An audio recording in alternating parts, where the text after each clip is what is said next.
Hello guys, welcome है। तो चलो हम यहाँ पे जीएस का, ये कौन सा था, 2024 का था। 11 दिसंबर 2024 की शिफ्ट है ये, ठीक है। तो उसका यहाँ पे हम जीएस का रिवीजन कर रहे हैं। मैंने टोटल 24 अटैम्प्ट किए थे, 50 में से 24 ही आए, क्योंकि थोड़ा सा क्वेश्चन ऐसे थे पढ़े हुए हैं लेकिन मेरे को कर नहीं पाई बस मैं, ठीक है ना। लेकिन मेरे 20 ठीक गए, 4 गलत गए, तो वही मैं सच बता रही हूँ, ठीक है, इसीलिए। तो चलो स्टार्ट करते हैं। पहला क्वेश्चन है हमारा, पानीपत की काबुली बाग मस्जिद, जो पानीपत के अंदर काबुली बाग मस्जिद है ना, उसका निर्माण कौन से मुग़ल शासक ने करवाया? तो बाबर ने करवाया था। ओके, तो इसका अब करते हैं एनालिसिस। 1527 के अंदर पानीपत की लड़ाई हुई थी, इब्राहिम लोदी और बाबर की जीत हुई थी इसके बाद, ठीक है।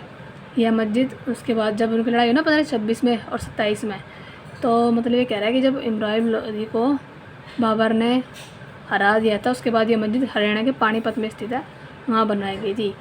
यह एक महत्वपूर्ण ऐतिहासिक और वास्तुशिल्प स्थल के रूप में कार्य करती है। इसका नाम बाबर की पत्नी काबुली बेगम के नाम पर रखा गया था, काबुली बाग रखा गया था, जो उनकी जीत की याद में बनाया गया था, ठीक है। अब हम ये पढ़ लेते हैं, मेन फैक्ट ये वाले हैं। पानीपत का पहला युद्ध 21 अप्रैल 1526 को बाबर और इब्राहिम लोदी के बीच में हुआ था। भारत में मुग़ल साम्राज्य की शुरुआत का प्रतीक था ये पानीपत का पहला युद्ध। बाबर द्वारा क्षेत्रीय तोपे खाने का उपयोग उनकी विजय में एक निर्णायक कारक था।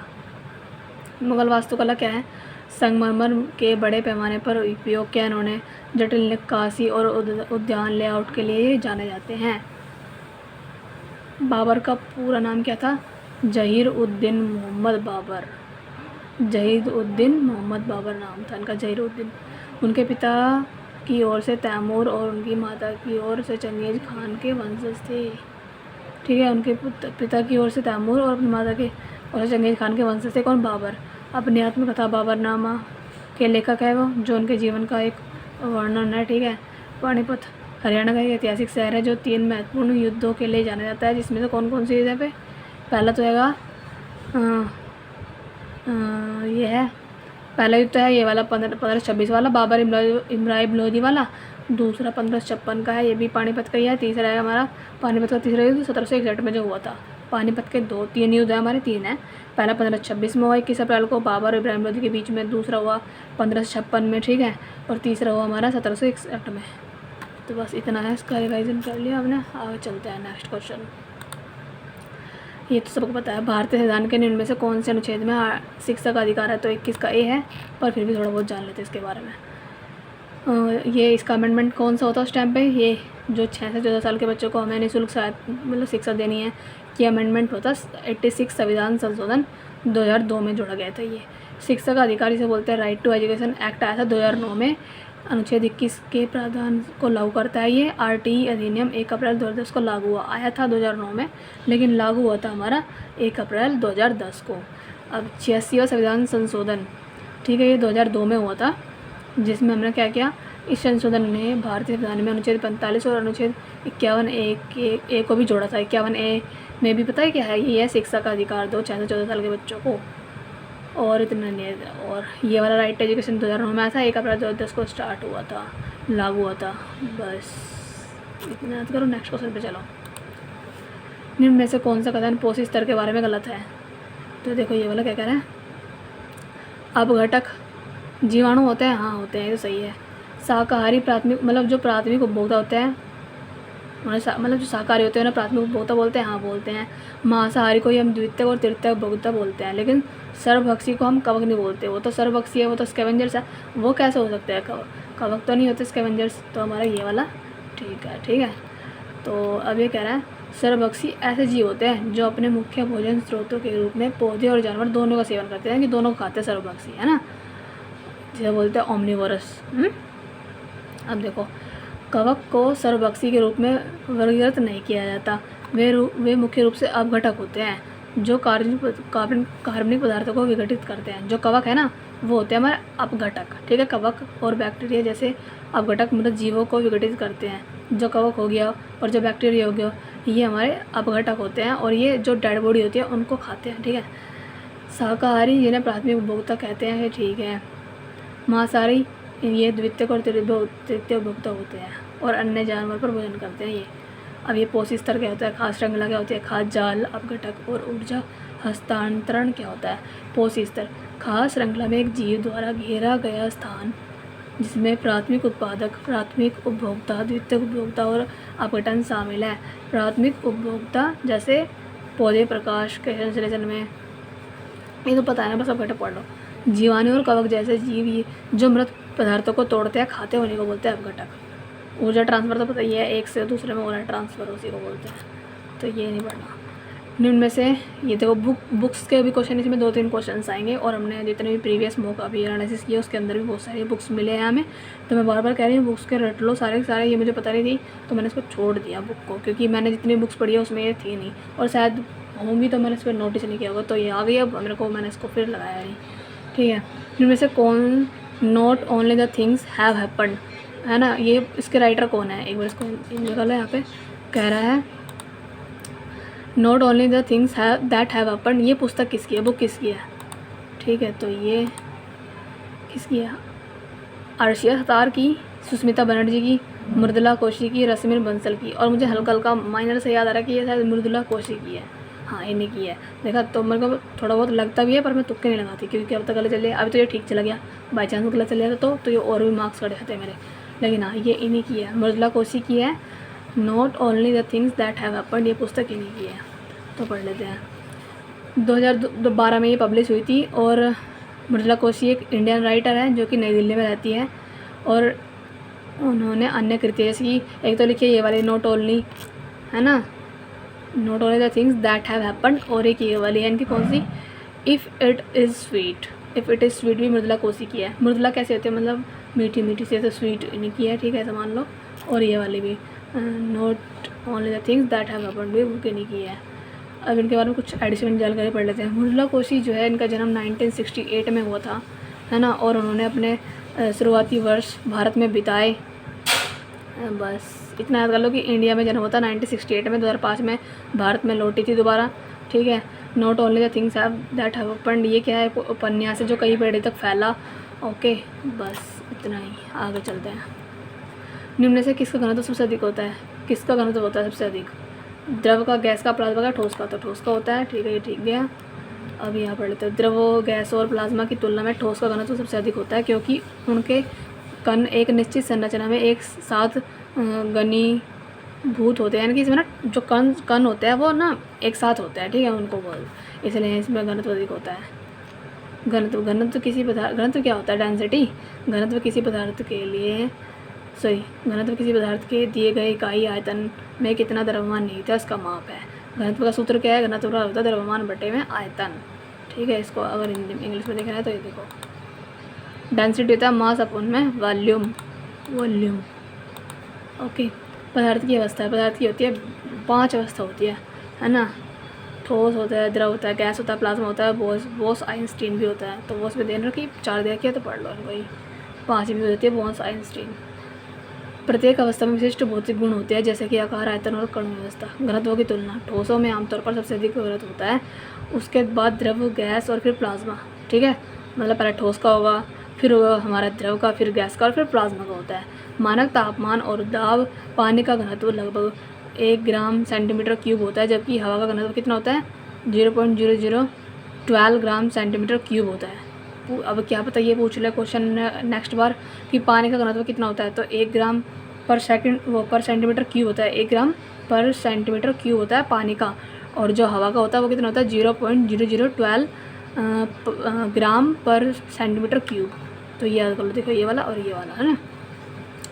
प्लाज्मा पदार्थ की एक उच्च ऊर्जा अवस्था है जहाँ परमाणुओं से इलेक्ट्रॉन अलग होते हैं, ठीक है ना, जिससे धनात्मक रूप से अवशोषित आयन और मुक्त इलेक्ट्रॉनों का मिश्रण बनता है। पृथ्वी पर स्थिति में प्लाज्मा का घनत्व आमतौर पर ठोसों, द्रवों और गैसों की तुलना में कम होता है, मतलब इसका इनसे जो ठोस है, द्रव है और गैस है, इनसे इनका बहुत घनत्व कम होता है। तो ठीक है, ये क्वेश्चन हमने पढ़ लिया, आगे चलते हैं। नीचे दिए गए पदों में कौन सा तब होता है जब सरकार का राजस्व व्यय उसकी राजस्व प्राप्तियों से अधिक होता है, ये कौन सा होता है। मैंने यहाँ पर राजकोषीय घाटा लगाया था, आई थिंक राजस्व घाटा होगा, हाँ, तो इन दोनों में कन्फ्यूज़न होती है मुझे हमेशा ही, ठीक है।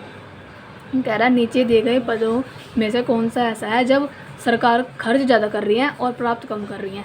तो ऐसा कौन सा जब ऐसा कब होता है, जब होता है जब राजस्व घाटा होता है। ठीक है, राजस्व घाटा तब होता है जब सरकार का राजस्व व्यय यानी कि खर्चा उनकी प्राप्तियों से अधिक है। ठीक है, उसको बोलते हैं राजस्व घाटा। यह दर्शाता है कि सरकार अपने नियमित खर्चों को पूरा करने के लिए पर्याप्त राजस्व अर्जित नहीं कर रही। आवर्ती व्यय के लिए अत्यधिक उधारी से बचने के लिए राजस्व घाटे का प्रबंधन किया जाना चाहिए। ठीक है, अब ये पढ़ लेते हैं राजस्व कोषीय घाटा क्या होता है, क्योंकि राजस्व घाटे में और राजकोषीय घाटे में प्रॉब्लम होती थी, तो इसलिए देख लो क्या होता है। देखो, राजस्व घाटा तो वो है जिसमें सरकार जो है, सरकार का व्यय ज़्यादा हो रहा है और प्राप्तियाँ कम हो रही हैं। ठीक है, और राजकोषीय घाटा क्या होता है, यह सरकार की कुल उधार लेने की आवश्यकता को मापता है, यानी कि कुल उधार कितना ले रहा है गवर्नमेंट, उसको मापता है। राजकोषीय घाटा कुल व्यय, यहाँ पे कुल की बात होती है और वहाँ पे कुल की नहीं थी। ठीक है, यहाँ पे कुल की हो रही है। राजकोषीय घाटा कुल व्यय और कुल राजस्व उधार को छोड़ करके बीच का अंतर है। ठीक है, उधार को छोड़ कर है यहाँ पे मेनली, वहाँ पे उधार को भी इंक्लूड किया जाता है, यहाँ पे उधार को इंक्लूड नहीं किया जाता। तो ये बोल रहा है यहाँ पे राजकोषीय घाटा कुल व्यय, कुल खर्च कितना कर रही है और कुल कितना प्राप्त कर रही है, सिर्फ उधार को छोड़कर, उनका अंतर ही राजकोषीय घाटा है। उच्च राजकोषीय घाटे से अर्थव्यवस्था में मुद्रास्फीति और उच्च ब्याज दर हो सकती है। अगर उच्च राजकोषीय घाटा रहा ना तो हमारी इकोनॉमी में इन्फ्लेशन यानी कि इसे बोलते हैं महंगाई बढ़ जाएगी और उच्च ब्याज दरें भी हो सकती है। अब बजटीय घाटा क्या होता है, यह एक व्यापक शब्द है जिसमें राजस्व घाटा और राजकोषीय घाटा दोनों शामिल होते हैं। इसके अंदर राजस्व घाटा भी होता है, राजकोषीय, इसमें बजटीय घाटा में राजकोषीय घाटा राजस्व घाटा दोनों शामिल हो जाते हैं। ठीक है, बजटीय घाटा सरकार के बजट में समग्र कमी को दर्शाता है। अब पूंजीगत घाटा क्या है, यह पूंजीगत व्यय की तुलना में पूंजीगत प्राप्तियों में कमी और कमी को संदर्भित करता है। ओके, और राजस्व प्राप्तियाँ क्या हैं, ये सरकार द्वारा विभिन्न स्रोतों से जितने भी हमारे सोर्सेज हैं, जैसे कि हो गया हमारा टैक्स हो गया, है ना, और फीस से प्राप्त धनराशि, ये सब वही होता है हमारा क्या, राजस्व प्राप्तियाँ। राजस्व प्राप्तियाँ सरकार की किसी भी देनदारियों का निर्माण नहीं करती या किसी भी परिसंपत्ति को कम नहीं करती। राजस्व क्या है, जिसमें खर्च कर रहा है, प्राप्तियाँ मतलब प्राप्तियाँ हो रही है, और राजस्व में खर्च कर रहा है ना, किसी विभाग पे, सेवाओं पर, उन्हीं को बोलते हैं हम क्या, राजस्व है। ठीक है, तो ये मेरा गलत हो गया था क्वेश्चन। नेक्स्ट चलते हैं। सेनानी, कुलपा और ग्रामणी कुछ ऐसे पदाधिकारी है जिनका उल्लेख कौन से मतलब वेद में है, तो मुझे नहीं पता इसका, लेकिन मुझे हाई चांसेस 50-50 लग रहा है कि ऋग्वेद हो सकता है।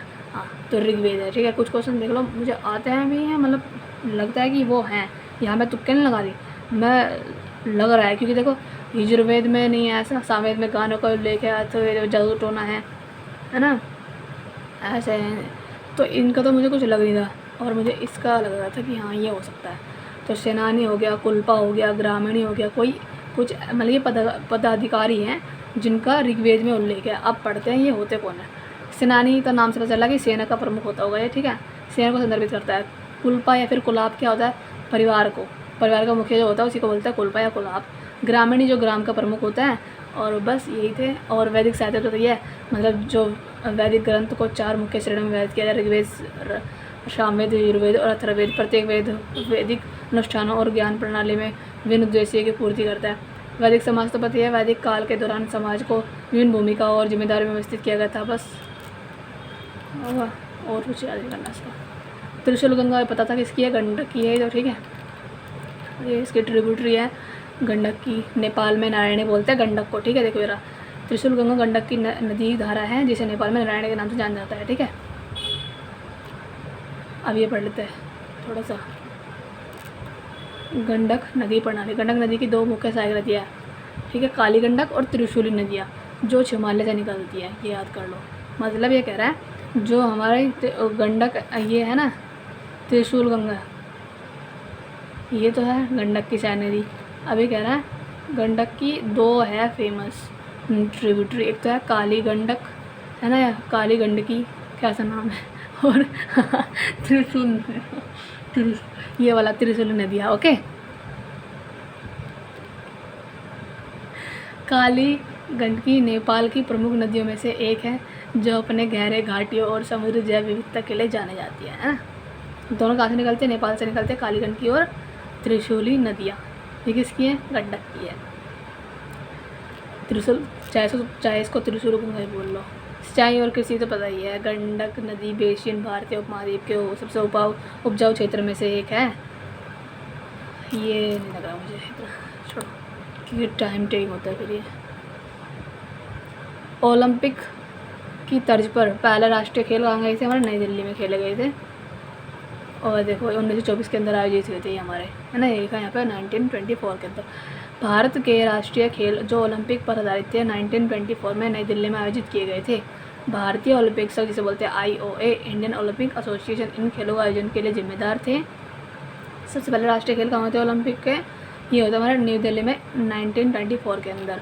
अब इसके बारे में पढ़ लेते हैं। IOA, इसकी स्थापना 1927 में हुई थी। इंडियन ओलंपिक एसोसिएशन की स्थापना 1927 के अंदर हुई थी। और IOA भारत में ओलंपिक आंदोलन और राष्ट्रमंडल खेलों के लिए शाही निकाय हैं। यह ओलंपिक खेलों, एशियाई खेलों और अन्य अंतर्राष्ट्रीय एथलेटिक मीट में भारत का प्रतिनिधित्व करने वाले एथलीटों के चयन के लिए जिम्मेदार है। यानी कि ओलंपिक में अपने इंडिया से चुन चुन के भेजता है एथलीट को, और जो भी खेल प्लेयर्स होते हैं उनके स्पोर्ट्स से रिलेटेड उनको भेजता है, मतलब इंडियन ओलंपिक में, ठीक है। उसमें ये क्या कह रहा है, राष्ट्रीय खेल विकास। राष्ट्रीय खेल हर 2 साल में आयोजित किए जाते हैं जो विभिन्न राज्यों में घूमते रहते हैं। ये राष्ट्रीय खेल कितने साल में होता है, 2 साल में होता है। और राष्ट्रीय खेल का महत्व क्या है, खेल संस्कृति को बढ़ावा देना और युवाओं को खेल में भागीदारी, पार्टिसिपेट करो, उनको एनकरेज करो, बस यही है। अब देखो फिर से एक बुक आ गई, ठीक है, कौन सी, कह रहा है, ये कह रहा है R.K. नारायण की मतलब कौन सी जोड़ी ऐसी है जो R.K. नारायण की पुस्तक है या उपन्यास है। देखो मैंने इसको इंग्लिश में कर लो पहले, क्योंकि बुक्स के नाम इंग्लिश में याद किए हुए हैं इसीलिए। द कैट एंड शेक्सपियर नाम में अर्थ छपा है कि शेक्सपियर की बुक है, तो ये तो होगी नहीं, तो दूसरी तो मैं पढ़ूंगी नहीं, हिंदी गंगा, ठीक है, मैं पढ़ूंगी जब मैं शेक्सपियर की है। अगर एक शेक्सपियर की तो ये भी शेक्सपियर की होगी, तो मैं ये नहीं पढ़ूंगी। इन कस्टडी और द फायर ऑन माउंटेन, ये भी नहीं है, क्योंकि मैंने R.K. नारायण की याद की हुई थी, मुझे है ना, ट्रिक से याद की थी मैंने ये वाली, मतलब मतलब ये पता कौन सी थी इसकी, एक तो थी ये वाली मैंने, ठीक है, ये वाला द इंग्लिश टीचर और वॉकिंग विद महात्मा, ये R.K. नारायण की थी, तो ये ठीक है, ठीक है, याद कर लो, चार रट लो कैसे भी, क्योंकि जब अभी स्टैटिक रिवाइज करो ना एक बार मैं, तो जब अभी करवा दूँगी, ठीक है, बुक्स को, अभी बुक्स की मैं डालूँगा वीडियो। द इंग्लिश टीचर और वॉकिंग विद महात्मा किसकी है, R.K. नारायण की है। अब और पढ़ लेते हैं ये किस किस की है।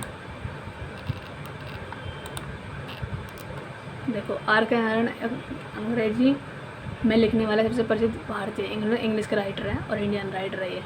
इंग्लिश टीचर हो गया, और ये देखो कौन कौन सी है इनकी, the English teacher, Swami and friends, the bachelor of arts, ये इन्हीं के ही है R.K. नारायण की। कौन कौन सी, द इंग्लिश टीचर हो गया, क्योंकि अभी तो द इंग्लिश टीचर आया, क्या पता अगली में ये पूछ लिया कि स्वामी एंड फ्रेंड्स किसकी है, द बैचलर ऑफ आर्ट्स किसकी है, तो bachelor of arts, Swami and friends, English teacher और वॉकिंग विथ महात्मा, ये हमारे किसकी है, R.K. नारायण की है। चलो कुछ ट्रिक्स याद कराती हूँ तुम्हें। ये कह रहा, हम जो है आर्ट्स के स्टूडेंट हैं, बैचलर ऑफ आर्ट्स ऐसा मान लो, ठीक है, और मतलब जो आर्ट्स के स्टूडेंट थे ना, मतलब कौन कौन, एक तो स्वामी था और उसका एक फ्रेंड था, ठीक है, वो ना इंग्लिश टीचर से बोलने जाता है कि हम ना महात्मा गांधी के साथ वॉक करने जा रहे हैं, है ना, ऐसे तो कौन, बैचलर ऑफ आर्ट्स, है ना, मतलब आर्ट्स के स्टूडेंट है कौन, स्वामी, और उसका दोस्त उसका फ्रेंड है एक, जो इंग्लिश टीचर से बोलने जाता है कि सर हम ना महात्मा गांधी के साथ वॉक करने जा रहे हैं। तो ये किसकी है हमारी, ये हमारे सारी R.K. नारायण की है। ओके, अब देखो R.K. नारायण की लेखन शैली, ये नहीं पढ़ती मैं, आटो मिश्रण से चिन्हित है, मेरे भंडार में ये छोड़ो। मालगुडी नारायण द्वारा बनाया गया एक काल्पनिक शहर है, ठीक है।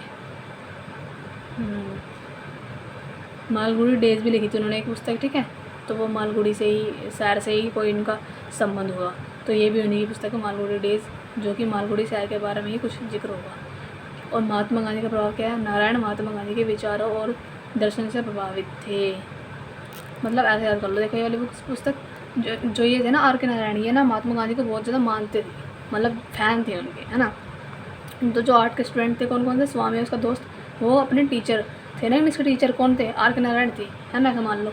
तो वो नारायण से कहने था, सर जी हम ना आपके फ़ैन है ना, जो आपके वो है ना जिनके आप फ़ैन हो महात्मा गांधी, उनसे आता ना वो करने जाते हैं, तो बड़े एक्साइट होंगे अच्छा एक बार मुझे मिलवाना, ऐसा बोलते होंगे आर के नारायण। तो इसका ऐसे ट्रिक से याद कर सकते हो तुम। बस इतना ठीक है। कह रहा है अब ये दूसरा आ गया बुक, ठीक है। कह रहा है कौन सा उपन्यास है जो हंसदास सोमेंद्र शेखर द्वारा लिखा गया। तो ये किसने लिखा हमारा हंसदास, और 7% नहीं आंसर किया है। तो ये कुछ ऐसी बुक होती है जो हमने इतनी सारी बुक पढ़ ली तभी उन्होंने ऐसा बुक दे दिया या ऐसा नॉवल दे दिया जो हमने देखा नहीं। अब ये डायरेक्ट याद करने वाली चीज़ें होती है, ठीक है। हंसदास सोमेंद्र, अबे ये वाला कौन से क्वेश्चन पे थी, ये तो हट गया।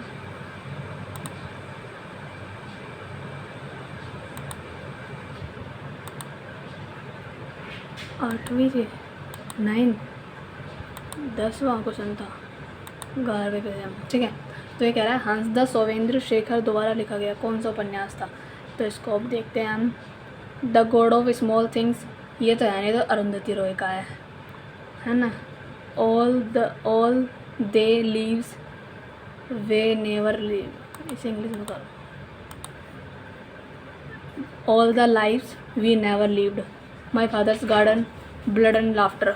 तो हंसदास सोमेंद्र शेखर की पुस्तक कौन सी है हमारी, माई फादर्स गार्डन। कौन सी है, माई फादर्स गार्डन है, ओके। तो इसको अभी हिंदी में करते हैं। यहाँ पे माई फादर्स गार्डन भारतीय लेखक है, कौन है ये, इंडियन राइटर है। यह पुस्तक 2018 में हुई थी इनकी, ठीक है। स्पीकिंग टाइगर बुक्स द्वारा प्रकाशित की गई थी। हंसदास सोमेंद्र की, चलो ट्रिक से याद कराते हैं। हंसदास सोमेंद्र, नाम क्या है इनका, हंसदास सोमेंद्र शेखर। हाँ, मतलब इसके पापा का खुद से गार्डन ना, खुद का गार्डन ना, माई फादर्स गार्डन। तो ये ना सेखी में मारता है, बड़े बड़े डींगे फेंकता है, ऐसा कर लो, और हंसता रहता है, ठीक है। तो हंसदास सोमेंद्र शेखर की पुस्तक कौन सी है, माई फादर्स गार्डन, ये वाली है। और ये इंडियन राइटर है, 2018 में ये पब्लिश हुई थी। और किसने पब्लिश की थी, टाइगर बुक्स द्वारा। हंसदास सोमेंद्र क्या है, कुशल राइटर है, संथाली ट्राइब के सदस्य हैं ये, ठीक है। बड़े आदिवासी समुदाय में से एक है जो कि संथाली ट्राइब। और इनकी पहला उपन्यास था क्या है ये, मिस्टीरियन एलिमेंट ऑफ रूपी बास्की ने 2015 में साहित्य अकादमी पुरस्कार भी दिया इसको। मतलब उपन्यास था द मिस्टीरियस एलिमेंट ऑफ रूपी बास्की ने 2015 में साहित्य अकादमी के लिए इनको युवा पुरस्कार भी दिया था। वे पेशे से चिकित्सक, मतलब डॉक्टर भी थे, झारखंड है ना, झारखंड के हैं। भारत में एक सिविल सेवक के रूप में भी सेवा कर रहे हैं अभी प्रेजेंट टाइम में। संथाल ट्राइब तो पता ही है, झारखंड, पश्चिम बंगाल, उड़ीसा, बिहार, असम राज्यों में पाई जाती है ना। उनकी एक समृद्ध सांस्कृतिक विरासत है जिसमें अद्वितीय त्योहार, संगीत और नृत्य रूप शामिल है। उनके प्राथमिक व्यवसाय में कृषि, शिकार और शिल्प कौशल है। मतलब संथाली ट्राइब क्या करती है, कृषि करती है, शिकार करती है और शिल्प, मतलब आर्ट एंड कल्चर जो होता है हाथों से बनाने वाला काम वो करते हैं। स्पीकिंग टाइगर बुक्स, ये कौन थे, यह नई दिल्ली भारत में एक स्थित स्वतंत्र प्रकाश कंपनी है। ये क्या है ना, स्पीकिंग टाइगर बुक्स क्या है, ये एक कंपनी है, ठीक है, जो मतलब स्वतंत्र प्रकाशन है, पब्लिक कर सकते हैं हम यहाँ से, पब्लिश कर सकते हैं हम यहाँ से अपनी बुक्स वगैरह, ठीक है। वो है, एक कंपनी है, कहाँ पे, दिल्ली में ही। वे कल्पना, गैर कल्पना, संस्मरण और बच्चों के साहित्यक सहित विभिन्न प्रकार की शैलियों को प्रकाशित करते हैं। जैसे मैं अभी स्टोरी लिखूँ और जाके वहाँ चली जाऊँ और पब्लिश करवा दूँ वहाँ से, वही है हमारी स्पीकिंग टाइगर बुक्स, एक कंपनी है ना। स्पीकिंग टाइगर को भारत और दुनिया भर के प्रमुख और उभरते लेखकों द्वारा प्रकाशित कार्यों के लिए प्रतिष्ठा प्राप्त है। भारतीय कथा साहित्य में साहित्यिक विषय, छोड़ो इसे। 1156 ईस्वी में जैसलमेर दुर्ग का निर्माण किसने करा था, जैसलमेर, तो रावल जैसलमेर बनाया था, जैसल नहीं, 1156 में बनाया था। अब इसके बारे में पढ़ लेते हैं। और जैसलमेर दुर्ग, जिसे सोने का किला या फिर स्वर्ण दुर्ग भी कहते हैं, इसको बोलते हैं हम सोने का किला या फिर स्वर्ण दुर्ग कहते हैं जैसलमेर को, ठीक है। इसका निर्माण रावल जैसल ने 1156 में करवाया था। यह दुनिया का सबसे बड़ा पूरी तरह से संरक्षित किलेबंदी शहर है, किलेबंदी हो रखी है इसकी, और राजस्थान के पहाड़ी इलाकों में है ना, वहीं पे ही किलो समूह, वहीं पे ही इसको वर्ल्ड हेरिटेज में दे रखा है नाम इसका। और रावल जैसल इसके संस्थापक थे। वास्तुशिल्प, किले की वास्तुकला में जटिल नक्काशी, जालीदार काम और झरोके, लटकती संलग्न बालकनी को बोलते थे हम झरोके शामिल है। इसमें दीवार की 3 परतें हैं, बाहरी परत जिसे ठोस पत्थर के ब्लॉक मध्य प्रदेश में निलंब और कठोर पत्थर लगा रखे हैं और सबसे भीतरी में मुख्य किला परिसर था। ऐतिहासिक महत्व, इस किले ने कई युद्धों को देखा है और यह भारत और मध्य एशिया के बीच एक महत्वपूर्ण व्यापार मार्ग रहा। यह आक्रमणों से बचाव के लिए राजपूत राजाओं के लिए एक राजनीतिक स्थान के रूप में कार्य करता है। पर्यटन क्या है, पर्यटन के बारे में जान लेते हैं। जैसलमेर दुर्ग एक प्रमुख पर्यटन आकर्षण है और इसमें कई हवेलियाँ, भवन, मंदिर, राजमहल, शाही महल है। ठीक है। वर्तमान स्थिति के बारे में बात करें तो ये दुर्ग कार्यशील किला बना हुआ है जिसकी आबादी एक महत्वपूर्ण हिस्सा भी इसकी दीवारों के भीतर रहता है। नेक्स्ट क्वेश्चन हम चलते हैं 2000 मतलब जनगणना के अकॉर्डिंग, जनगणना यानी कि 2011 की बात कर रहा है। मुस्लिम आबादी कौन से स्टेट में है? यूपी में सबसे ज़्यादा अधिक है। ठीक है, और पढ़ लेते हैं 2011 की जनगणना के अकॉर्डिंग मुस्लिम आबादी कहाँ पे है? ये हमारी यूपी में सबसे अधिक है। राज्य में लगभग 38.4 मिलियन मुसलमान हैं जो यूपी के कुल जनसंख्या का लगभग, मतलब यूपी में अगर 90% मतलब 100% पॉपुलेशन है ना, तो उसमें से 19.3% मोमडन्स है। ठीक है, और पूरे स्टेट में कितना है? 38.4 मिलियन। ठीक है, इतने। यूपी में मुसलमान राज्य का सबसे बड़ा अल्पसंख्यक समुदाय है, यानी कि माइनॉरिटी है क्योंकि ज़्यादा हिंदू है ना, इसलिए। मुरादाबाद, रामपुर और सहारनपुर में महत्वपूर्ण मुसलमान आबादी वाले ज़िले हैं। ये सहारनपुर हो गया है, रामपुर हो गया और मुरादाबाद। उत्तर प्रदेश की जनसांख्यिकी है ना, तो यूपी की जनसांख्यिकी, उत्तर प्रदेश भारत का सबसे बड़ा अधिक जनसंख्या वाला राज्य है। यूपी के अंदर सबसे ज़्यादा जनसंख्या भी है और मुस्लिम परसेंट भी यहाँ पे ज़्यादा अधिक है। 2011 की जनगणना के अकॉर्डिंग ये यहाँ 20 करोड़ से अधिक लोगों को घर है यहाँ पे, है ना। और भारत में मुसलमान आबादी कितनी है? मुसलमान भारत में सबसे बड़ा अल्पसंख्यक समुदाय है, यानी कि माइनॉरिटी में सबसे कम यही है हमारे पास, है ना। सबसे बड़ा अल्पसंख्यक समुदाय यही है, मतलब जो कुल जनसंख्या कितना, मतलब भारत में अगर 100% जनसंख्या है तो उसमें से 14.2% मुस्लिम है। ठीक है, पश्चिम बंगाल हो गया, बिहार हो गया, महाराष्ट्र जैसे अन्य राज्य में मोमडन परसेंट अधिक है। कौन से में? पश्चिम बंगाल में, बिहार में, महाराष्ट्र में। भारत में धार्मिक, अगर जैसे कि मान लो यूपी पूछ ले, यूपी ना हो तो वहाँ पे पश्चिम बंगाल होगा, बिहार होगा, महाराष्ट्र होगा, सीक्वेंस में पहले नंबर पे यूपी, फिर पश्चिम बंगाल, फिर बिहार, महाराष्ट्र, है ना। इनमें से किन राज्यों में भूमि सुधार उपायों का प्रभावी कार्यान्वयन देखा गया? मतलब भूमि सुधार जो उपाय हैं वो कहाँ चलाए गए, है ना। भूमि सुधार जो हमने उपाय चलाए थे उन्होंने कौन से स्टेट को प्रभावी किया, तो वो ये पूछ रहा है। तो यूपी एंड केरला, तमिलनाडु, गुजरात, आंध्र प्रदेश, पश्चिम बंगाल, केरल, पश्चिम बंगाल, ये मुझे नहीं पता। तो ये हमारा केरल और पश्चिम बंगाल। केरल और पश्चिम बंगाल में जो भूमि सुधार है हमारे, उनका क्या देखा गया? प्रभाव देखा गया कि हाँ भूमि सुधार चलाया गया, उनका प्रभाव देखा गया कहाँ पे? केरल और पश्चिम बंगाल में। ये पढ़ लेते हैं। केरल ने 1960 और 1970 के दशक में व्यापक भूमि सुधार लागू किए थे। केरल ने लागू किए थे ये, जो भूमिहीन, जिनके पास भूमि नहीं थी, उनको भूमि को पुनर्वितरण करेंगे और किराएदार को कार्यकाल की सुरक्षा सुनिश्चित करने पर केंद्रित थे।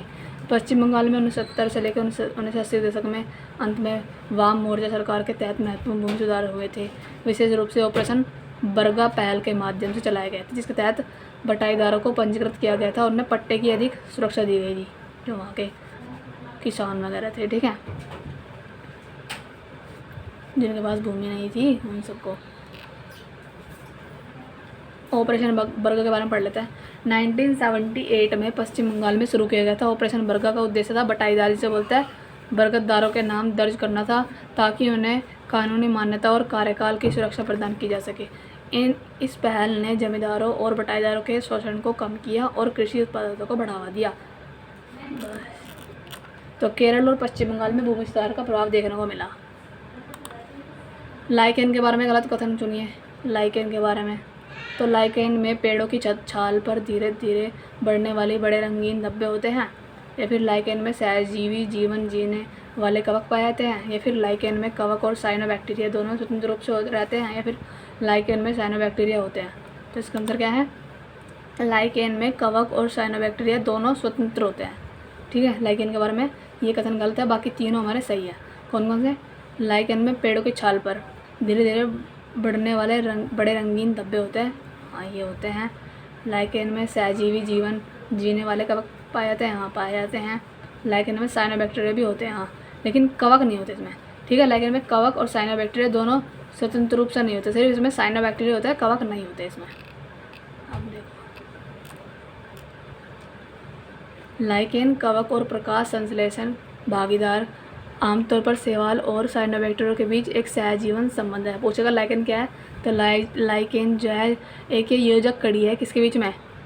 शैवाल और साइनोबैक्टीरिया के बीच में, ओके।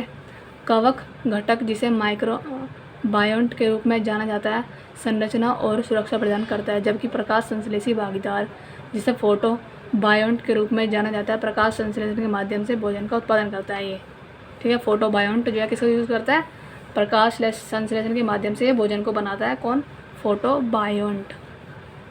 कवक और साइनोबैक्टीरिया लाइकेन के भीतर स्वतंत्र रूप से नहीं होते, वे पारस्परिक संबंध बनाते हैं जहाँ दोनों भागीदारी को लाभ होता है, ठीक है। लाइकेन धीरे धीरे बढ़ते हैं और पेड़ की छाल, चट्टान और मिट्टी जैसे सतहों पर बड़े रंगीन पैच बना सकते हैं। अब ये बोलो सहजीवन क्या होता है? सहजीवन दो अलग अलग जीवों के बीच एक ऐसी अंतःक्रिया है जो एक दूसरे के साथ घनिष्ठ शारीरिक संबंध में रहते हैं, जो आमतौर पर दोनों के लिए फ़ायदेमंद होते हैं, ठीक है। लाइकेन में सहजीवी संबंध एक कवक और एक शैवाल या साइनोबैक्टीरिया के बीच में होता है, ठीक है। तो किस में होता है? लाइकेन में शैवाल और साइनोबैक्टीरिया में होता है सहजीवन।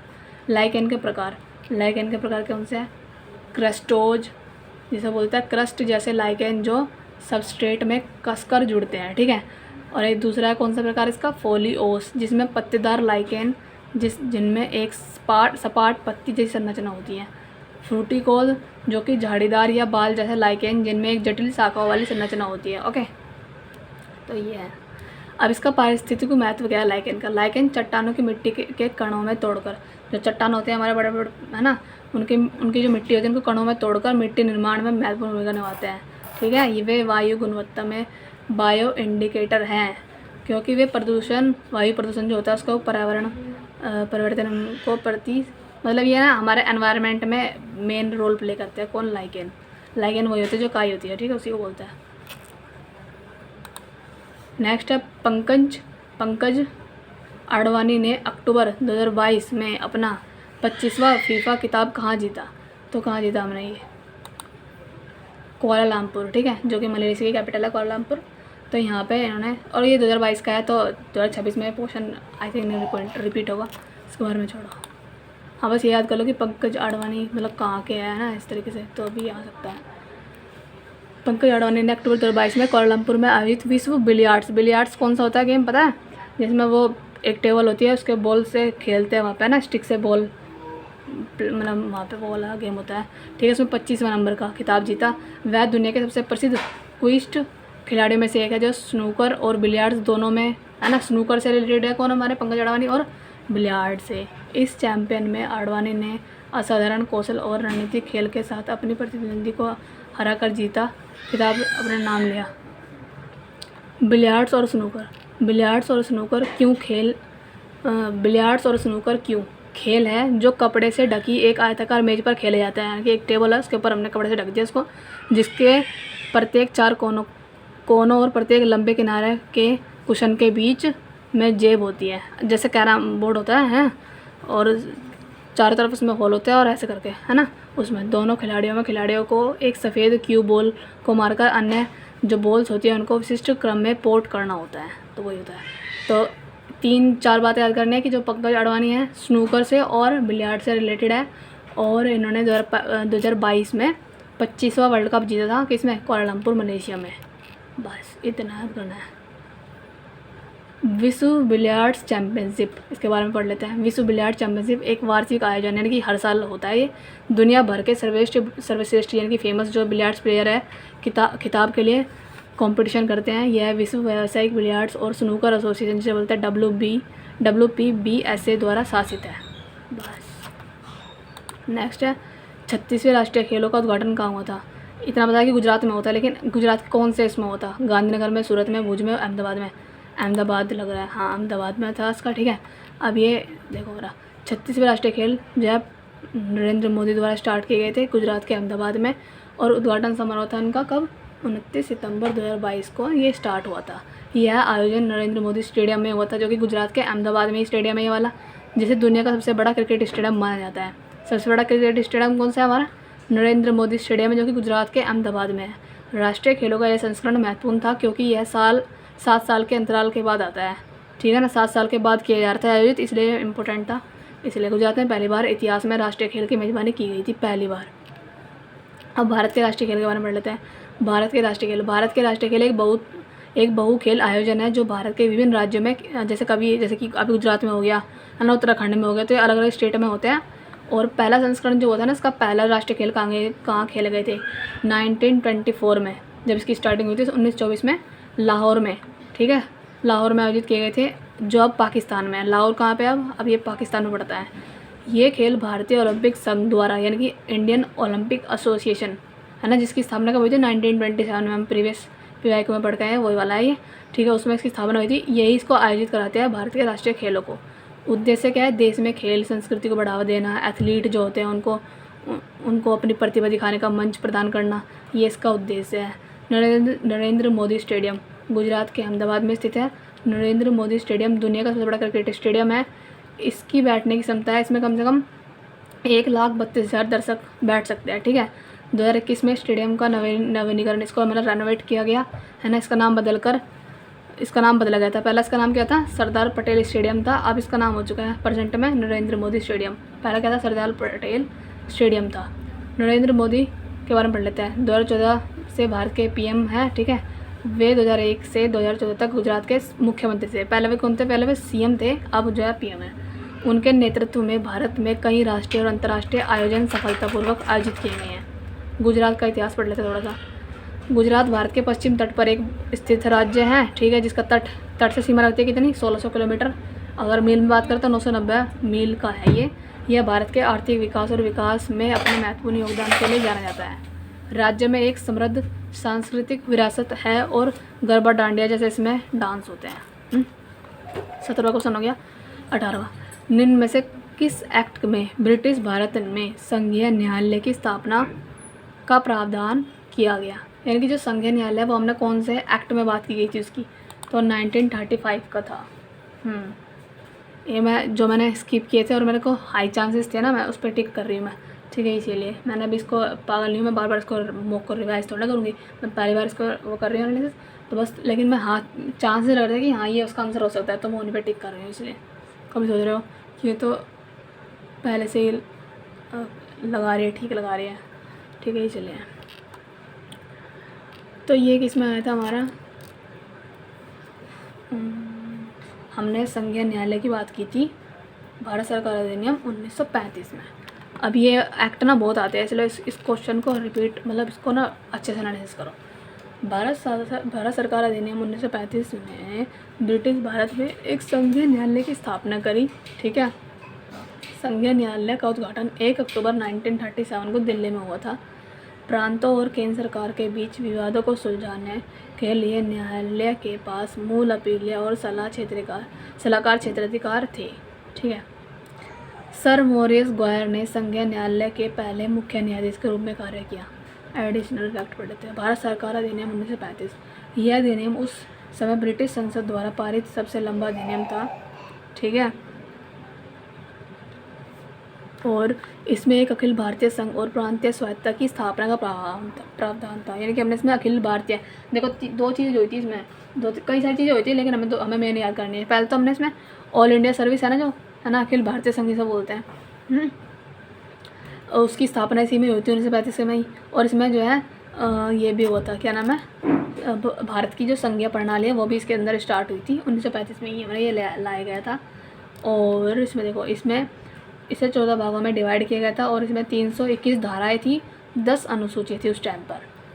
इसने भारत में एक संघीय ढांचे की नींव रखी, जिसे बाद में भारत संविधान में अपनाया गया था, है ना। संविधान जो भारत का अब बनाया गया ना, वो इसी के आधार पर बनाया गया था 1935 के आधार पर ही।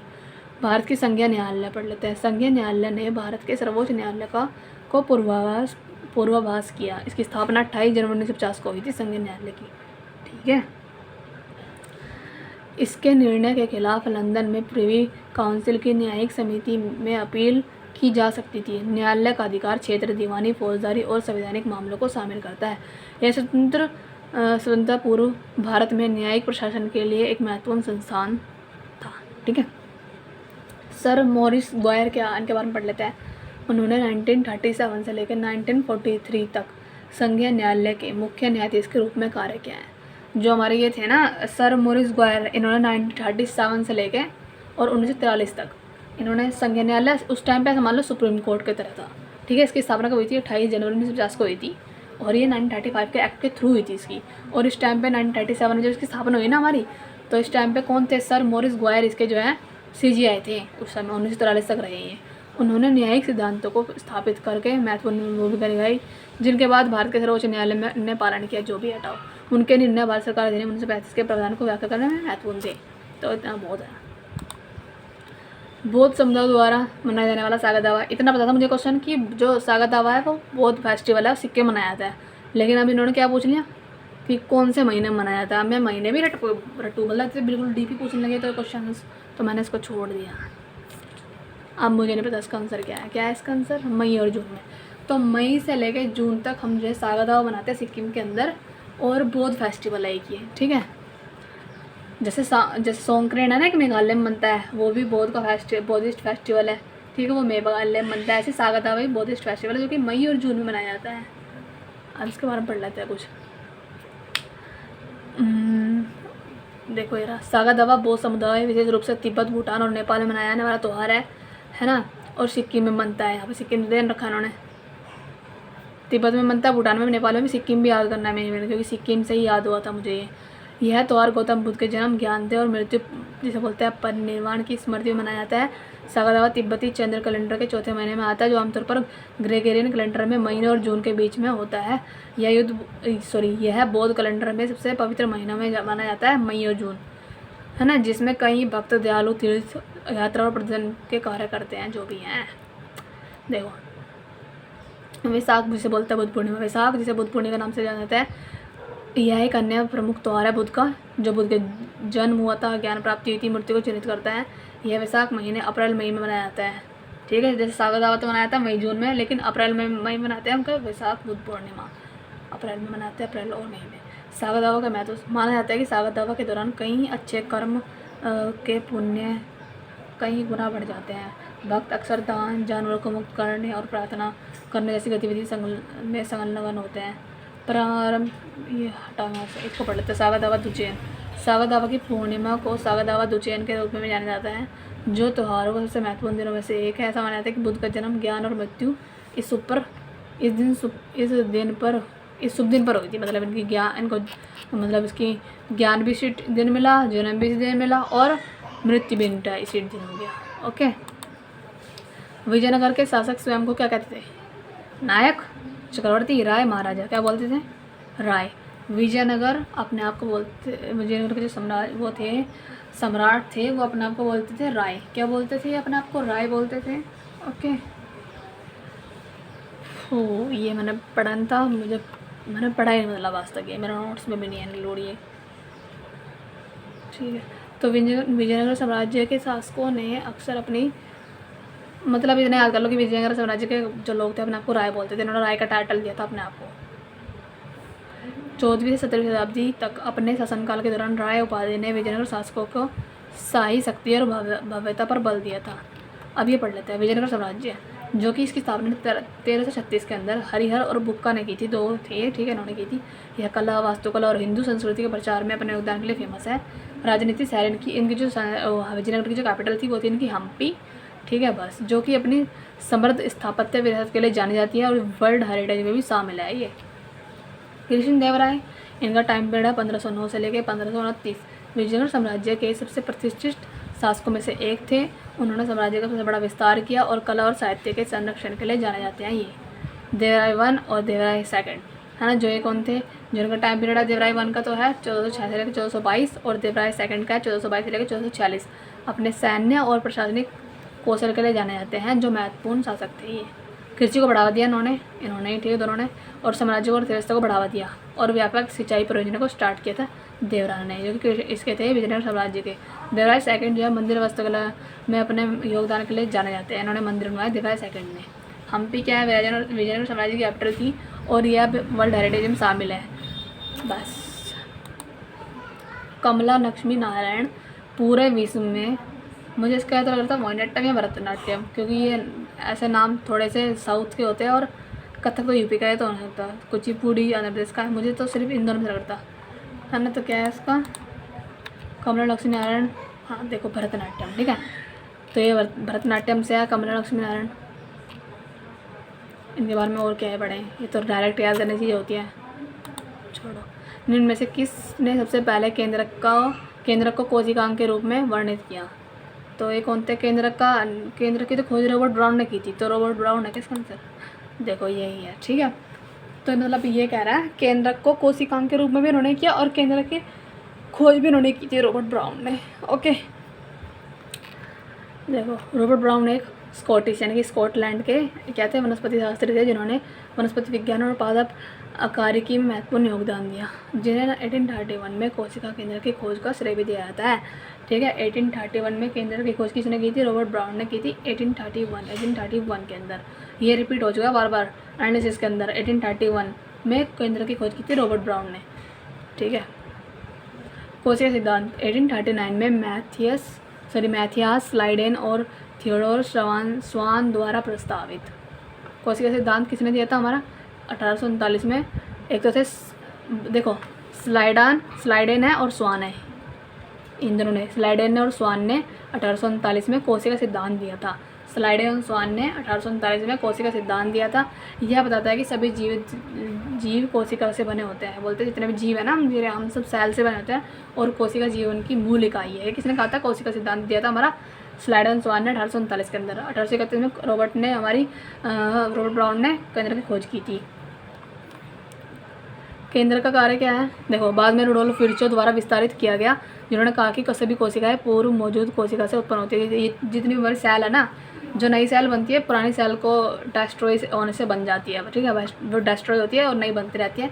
ये हमारा रुडोल्फ विर्चो ने कहा था, ठीक है। ये भी उन्होंने दिया था सिद्धांत। अब जो ब्राउन है, उनका योगदान क्या है, ब्राउनी गति के रूप में जाने वाली घटना का वर्णन किया इन्होंने, जो एक द्रव में निलंबित कणों की यादृच्छिक गति है, पादप परागण तंत्र और पादप वर्गीकरण पर महत्वपूर्ण कार्य प्रकाशित है। केंद्र का कार्य क्या है, केंद्र कोशिका का नियंत्रण केंद्र है, जो सेल को मतलब कंट्रोल करता है, जिनमें कोशिका की आनुवंशिकी सामग्री डीएनए होती है। जीन अभिव्यक्ति को विनियमित करने और कोशिका चक्र के दौरान डीएनए की प्रकृति में मध्यस्थता करने के लिए जिम्मेदार है। ऐतिहासिक संदर्भ, ब्राउन की खोज सूक्ष्मदर्शी और कोशिका जीव विज्ञान में तेजी से प्रकृति के दौरान हुई थी। इतना नहीं याद करना। आर्यों का जो आर्य है, उनका जो भाषाई समूह का प्रतिनिधित्व करने वाला माना जाता है, जो उनमें से मतलब वो कौन सी भाषा बोलते थे, तो ऑस्ट्रोनेशियाई, आफ्रो एशियाई नहीं, नाइजर कांगो नहीं, इंडो यूरोपियाई, ये तो पता था, ठीक है। तो इंडो यूरोपीय भाषा बोलते थे हमारे कौन, आर्य है।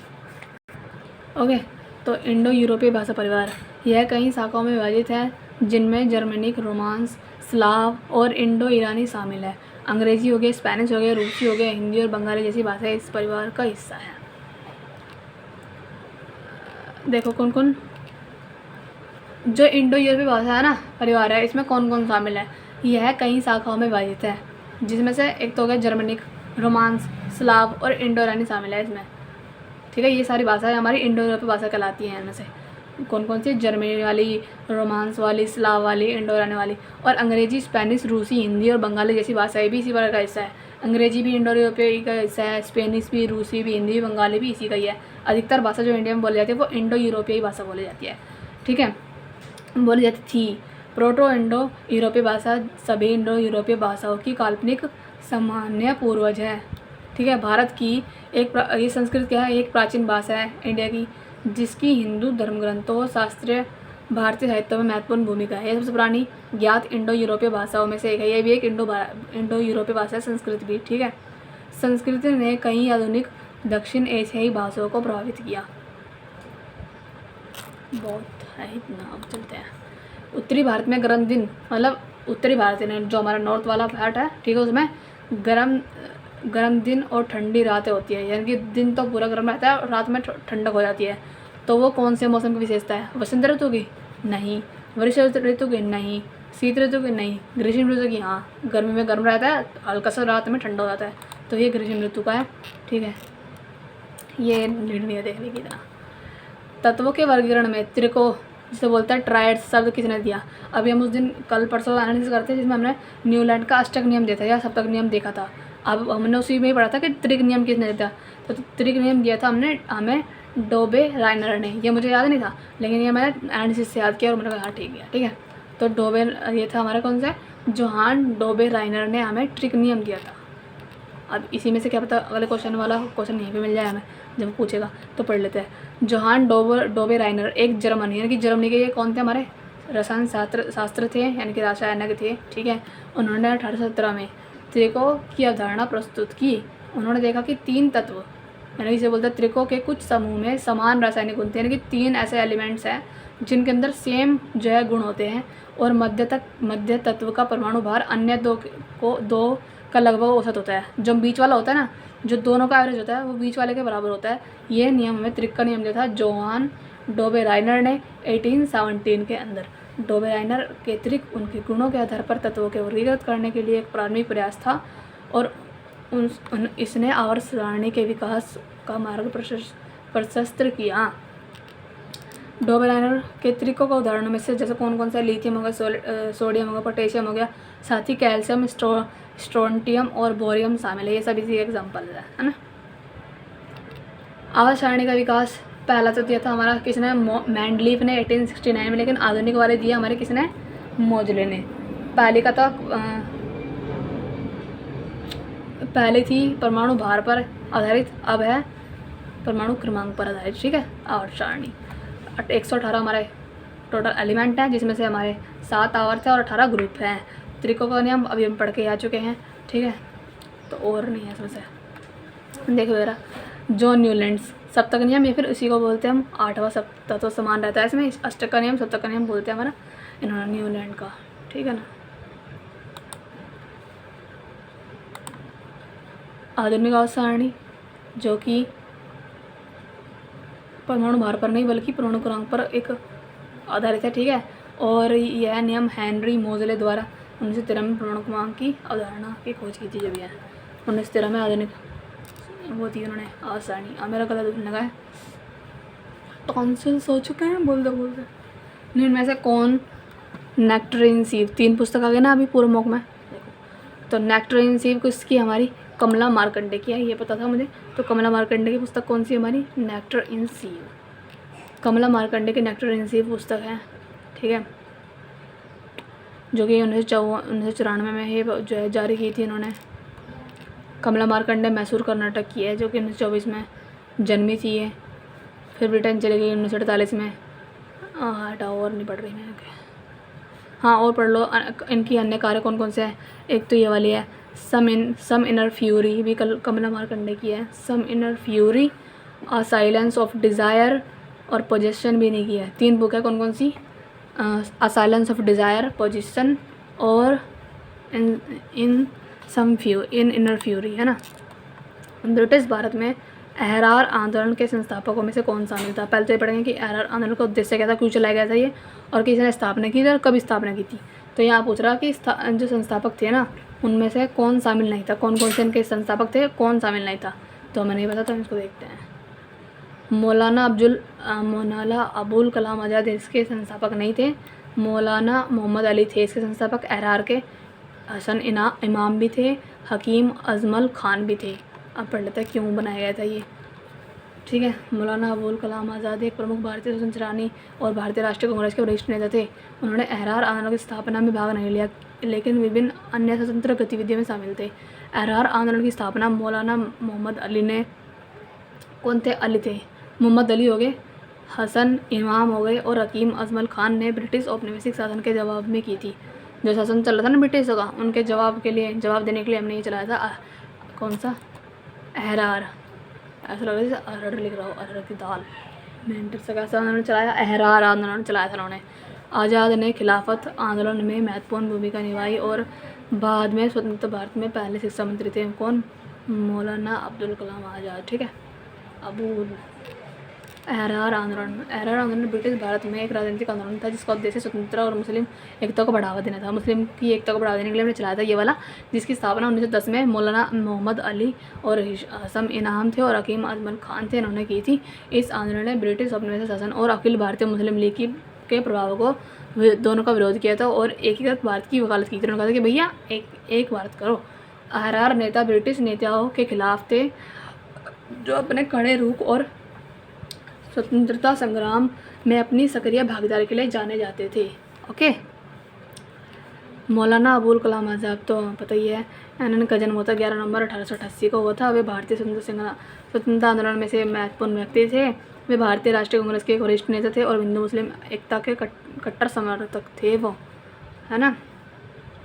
वो चाहते थे कि हिंदू मुस्लिम सब एक रहे मिलके, और ऐसा भी होना भी चाहिए।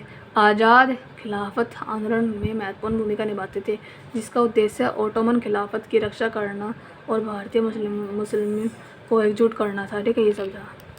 खिलाफत आंदोलन पढ़ लेते हैं। 1919 से लेकर 1924 में ब्रिटिश सरकार को प्रभावित करने के लिए ओटोमन खिलाफत की रक्षा करने के लिए भारतीय मुसलमानों द्वारा स्टार्ट किया था। खिलाफत भी 1919 से लेकर 1924 में, जैसे एरआर चलाया गया था ना 1888, सॉरी जैसे एरआर चलाया था हमने कब,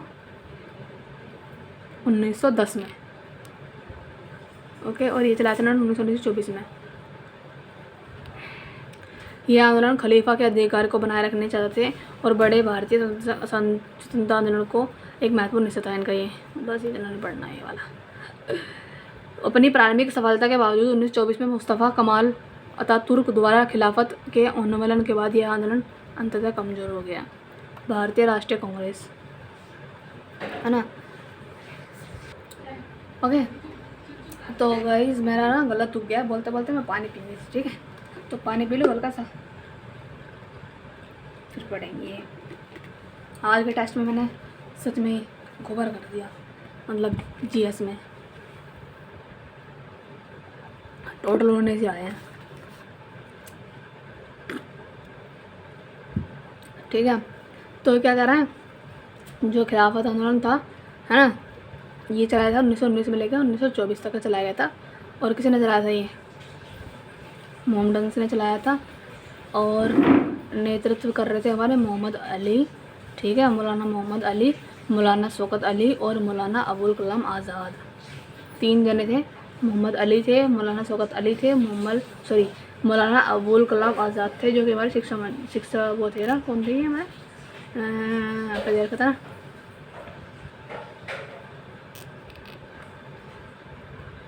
वरिष्ठ नेता थे। ठीक है ना, प्रमुख भारतीय सेनानी और ये थे। ठीक है, बस अभी इतना याद करना कि जो राष्ट्रीय कांग्रेस है ये इनकी स्थापना 1885 में हुई थी, आईएनसी, इंडियन नेशनल कांग्रेस। बस, और देखो आईएनसी ने भारतीय स्वतंत्रता आंदोलन में महत्वपूर्ण भूमिका निभाई, ब्रिटिश शासन के खिलाफ विद्रोह किया, है ना, और विरोध चलाया था उन्होंने, अभियान चलाया था।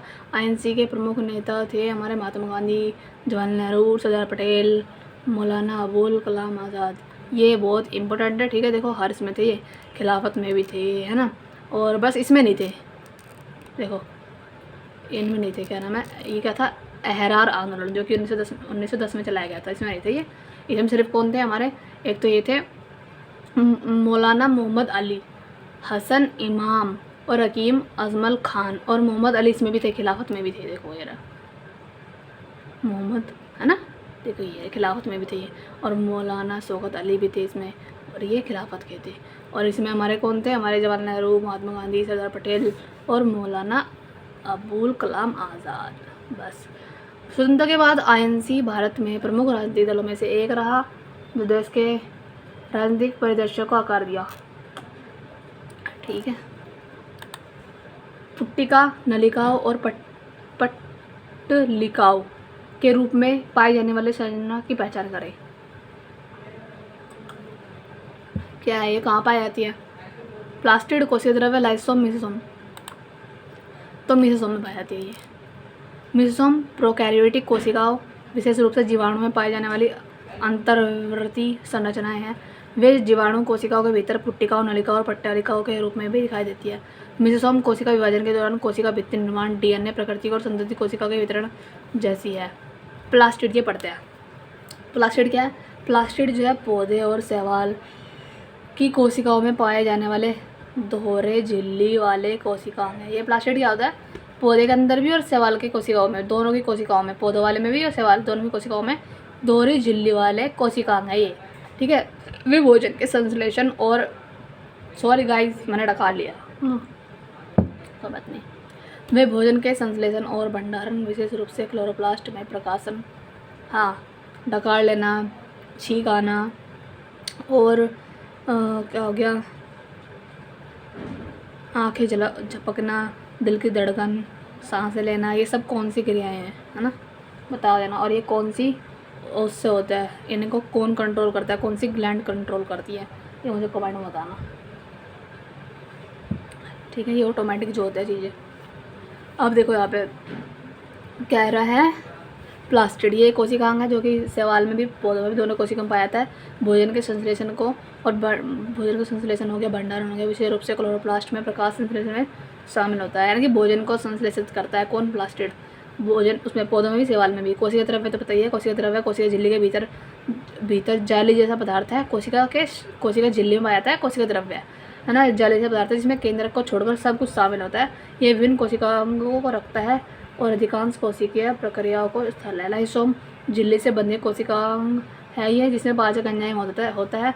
वे अवशिष्ट पदार्थों और कोशिकाओं मौल्य को तोड़ता है। मेसोसोम के बारे में विस्तार से।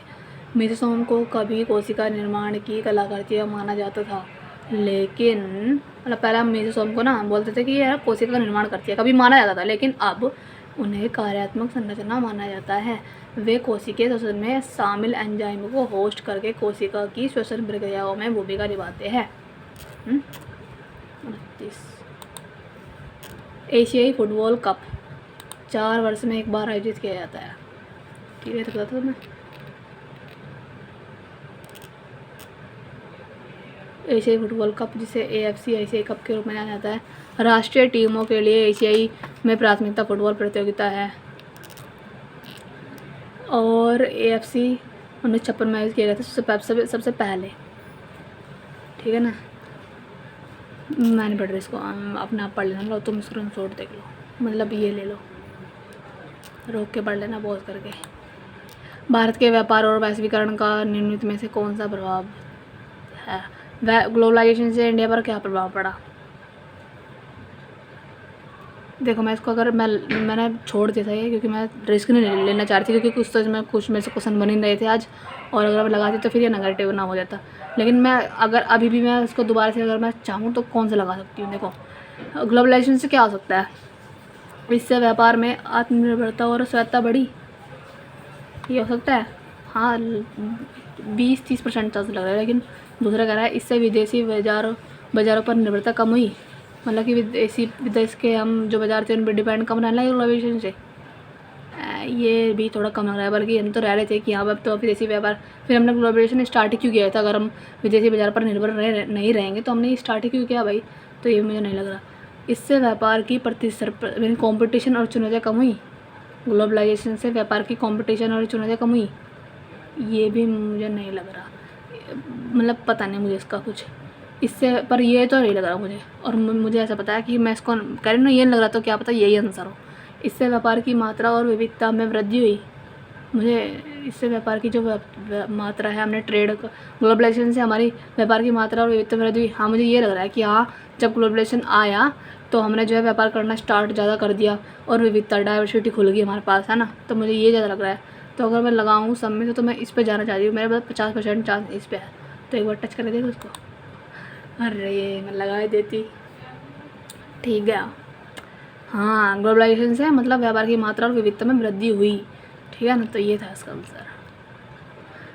वैश्वीकरण ने भारत के व्यापार की मात्रा में उल्लेखनीय वृद्धि की है, जिसमें निर्यात और आयात दोनों ने पर्याप्त वृद्धि देखी गई है दोनों में, ठीक है।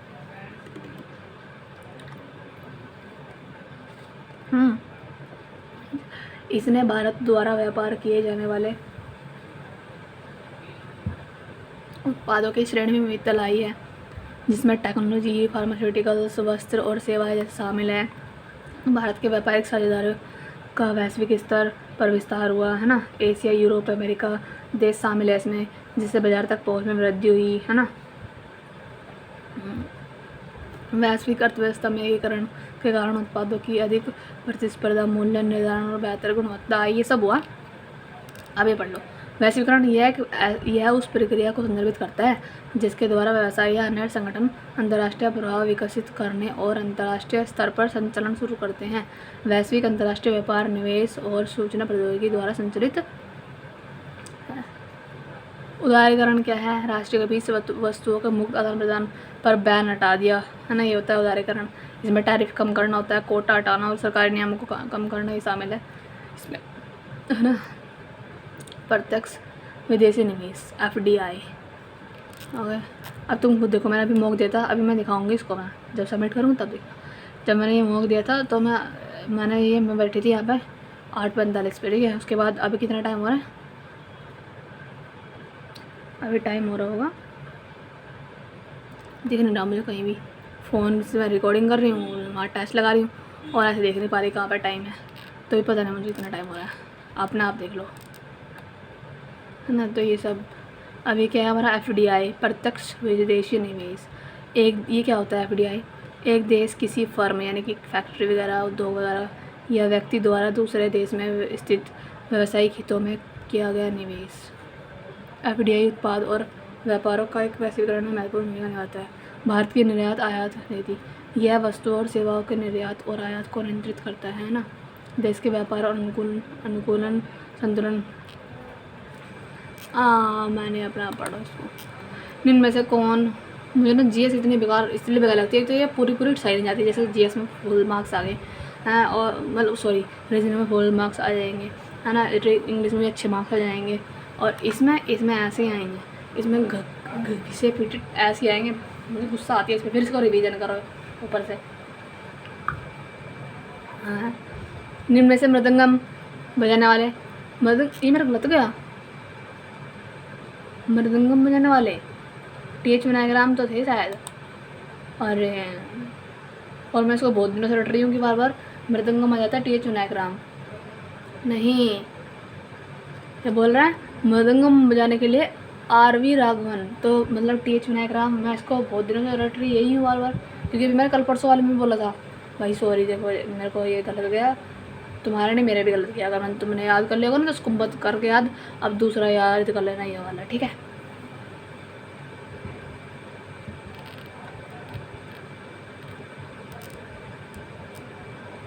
पर जब मैं एनालिसिस करा रही थी उस टाइम पे, जब तो TH राम का शायद TH विनायकराम का घटा में आई थिंक, पता नहीं, अब मुझे कन्फ्यूजन हो रही है। इसको चेक करना, रीचेक करना, लिखो जल्दी, क्योंकि फिर अगर ये आ गया तो मैं वहाँ पर क्या होगा। अब तो मुझे इसका लग रहा है, ठीक है चेक करो इसे जल्दी। और देखो इसको ना 12% नहीं आंसर किया करेक्टली, ठीक है। और तो यहाँ पे मतलब इसको कम परसेंटेज है 12%, यानी कि ये बच्चों को कन्फ्यूजन क्रिएट करेगा। तो क्योंकि TH विनायकराम तो मैंने मृदंगम से याद किया हुआ था, TH विनायकराम।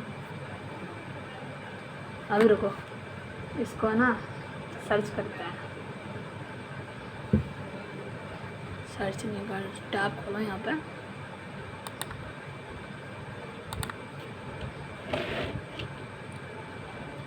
TH विनायकराम associated with which is instrument?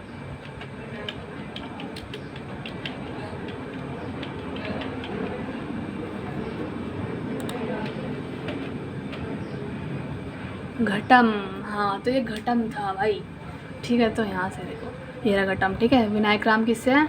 घटम से हैं, तो ठीक है ना। इनमें से कौन मृदंगम, और ये मृदंगम बजाते हैं हमारे RV राघवन, हो गया ना। मतलब क्वेश्चन, मतलब जो डाउट था वो क्लियर हो गया ना तुम्हारा, ठीक है ओके। तो ये देखो RV राघवन एक प्रसिद्ध भारतीय RV राघवन एक प्रसिद्ध भारतीय ताल वादक हैं जो मृदंगम, RV राघवन रहते हैं मृदंगम के लिए जाने जाते हैं। कर्नाटक संगीत में उनको योगदान है, और पद्म भूषण, संगीत नाटक अकेडमी, ये सब इनको मिले हुए हैं। और वर्ल्ड फेमस कलाकार समूह शक्ति को भी प्रमुख सदस्य हैं ये। मृदंगम एक दोहरे सिर वाला, ढोल की तरह होता है, ये ढोलक की तरह होता है मृदंगम, ठीक है। और घटम होता है घड़े की तरह। तो घड़ा बजाता है कौन? D H Vinayak Ram. और ढोल बजाता है मृदंगम में बजाता है हमारे ये आर वी राघवन, ठीक है। और ये क्या कह रहा है? कर्नाटक संगीत। कर्नाटक संगीत की प्रणाली है जो आमतौर पर भारतीय दक्षिण भाग में है, जुड़ी हुई हैं। ये इतना नहीं, मैंने पढ़ रही इसको, अपना पढ़ा। प्रधानमंत्री फसल बीमा योजना के लिए वार्षिक वाणिज्यिक फसलों के लिए किसानों द्वारा देय अधिकतम, वहाँ पे उस दिन पूछ रहा था कि उन्होंने पूछा था, जब अभी कल परसों याद कर रहे थे कि 1.5 प्रीमियम दिया गया था किसानों को। अब यहाँ पूछ रहा है अधिकतम कितना था। तो अधिकतम तो हमने बोल रहा है किस पे? वाणिज्यिक फसलों पे कितना दिया गया था? तो 5%। प्रधानमंत्री फसल बीमा योजना देखो ये रहा। उस दिन जो टेस्ट में आया था, मॉक टेस्ट में, वो ये पूछ रहा था कि मतलब रबी फसलों पे कितना प्रीमियम दिया गया था। तो 1.5 ये क्वेश्चन आया था वहाँ पे, ये वाला कि रबी फसलों के लिए 1.5 रबी फसलों के लिए कितना प्रीमियम दिया गया था किसानों को प्रधानमंत्री फसल बीमा योजना में। तो उस दिन तो हमने ये पढ़ा था 1.5 दिया गया था, ठीक है। अब इसने पूछ लिया कि ये वाला वाणिज्यिक फसलों के लिए कितना प्रीमियम दिया गया था। तो देख लिया, अब ये क्वेश्चन वही वाला है ना, मतलब इसको हम उस दिन डीपली पढ़ लेते है ना, तो हम लगा पाते इसको। पर मैंने उस दिन इस पर नज़र नहीं डाले होगी, या फिर ये उसमें हो दिया ही ना होगा। देखो यार, खरीफ की फसलों के लिए 2%। अब फिर से याद कर लो, क्या पता वहाँ पे अगली बार पूछ ले खरीफ की फसलों के लिए कितना था। तो खरीफ के लिए था 2% प्रीमियम, और रबी फसलों के लिए था 1.5, और खरीफ के लिए था 2.2%। और देखो यार, हाँ उन्होंने बागवानी फसल दे रखा था, और यहाँ पे बोल रहा है ये वाणिज्यिक फसल। अब देखो ये तो यहाँ पे अगर ये बागवानी होता तो मैं यहाँ 5% लगा लेती, है ना, लेकिन इसे यहाँ पे इसने लिख दिया वाणिज्यिक। तो देखो यार, वार्षिक, वाणिज्यिक और बागवानी फसल, या फिर मैंने जल्दीबाजी में पढ़ लिया होगा, बागवानी फसलों के लिए ऐसा पढ़ लिया होगा। तो मुझे बागवानी का याद था, लेकिन मैंने वाणिज्य को ध्यान में नहीं दिया होगा, तो ये दे रखा था, लेकिन मेरी गलती है, ठीक है। तो उसमें मेरी गलती है भाई, ध्यान दो। अगर मैं जल्दी जल्दी बोलती हूँ तो तुम रोक के भी देख सकते हो, क्योंकि मैं इसको कितना मैसेज करूँगा। क्वेश्चन गले में दर्द होने लगा मेरे, सूझ गए मेरे यूटेंसिल्स, क्या बोलते हैं ऐसे, यूटेंसिल्स नहीं, टॉन्सिल्स। हाँ, जी इसमें मेरे को पढ़ना मज़ा नहीं आता, इसलिए तो मैं ऐसा कर रही हूँ, रिकॉर्ड करती हूँ ताकि मेरा मन लगा रहा है इसमें, वरना मुझे जी इसमें अच्छी लगती है ना। क्या कह रहा है? प्रधानमंत्री फसल बीमा योजना में रबी के लिए था 2%, सॉरी 1.5%, खरीफ के लिए 2%, वाणिज्यिक और बागवानी फसल के लिए 5% प्रीमियम दिया गया था। और उद्देश्य था क्या? विफलता के खिलाफ व्यापक बीमा कवरेज प्रदान करना, इस प्रकार किसानों की आय को स्थिर करना और उन्हें नवीन प्रथाओं को अपनाने के लिए प्रोत्साहित करना। 2016 में स्टार्ट हुई थी प्रधानमंत्री फसल बीमा योजना, है ना, जो कि विश्व स्तर पर सबसे बड़ी फसल बीमा योजना में से एक है। 13 फरवरी 2016 को स्टार्ट हुई थी, 13 जनवरी को सॉरी।